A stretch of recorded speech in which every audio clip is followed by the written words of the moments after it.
এত tension this না রে জীবন। কোন রকম জোড়াতালি দিয়ে এখনো বেঁচে আছি। রাত আমারও হয়, কিন্তু ঘুম আসে না। স্বপ্ন আমিও দেখি, কিন্তু সব স্বপ্ন পূরণ হয় না। তবুও থেমে যায়নি, কারণ ভেঙে পড়া মানুষ একদিন সবচেয়ে শক্ত হয়ে ফিরে আসে। মনে রেখ, অন্ধকার রাত যত দীর্ঘই হোক, ভোর ঠিকই আসে। তাই লড়াইটা চালিয়ে যাও, তোমার সময়ও একদিন বদলাবে। আমার জীবন আমার জীবন নিয়ে তোমরা কোনো সিদ্ধান্ত নিতে পারো না। শোনো, তোমার জীবন নিয়ে না কোনো কিছু বলার আমার ইচ্ছা নেই।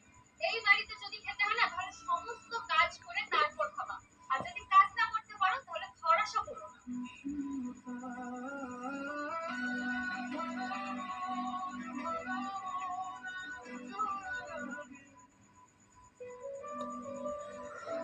কেমন আছো তুমি? জি, ভালো আছি। তুমি তো ছবি থেকে দেখতে অনেক সুন্দর।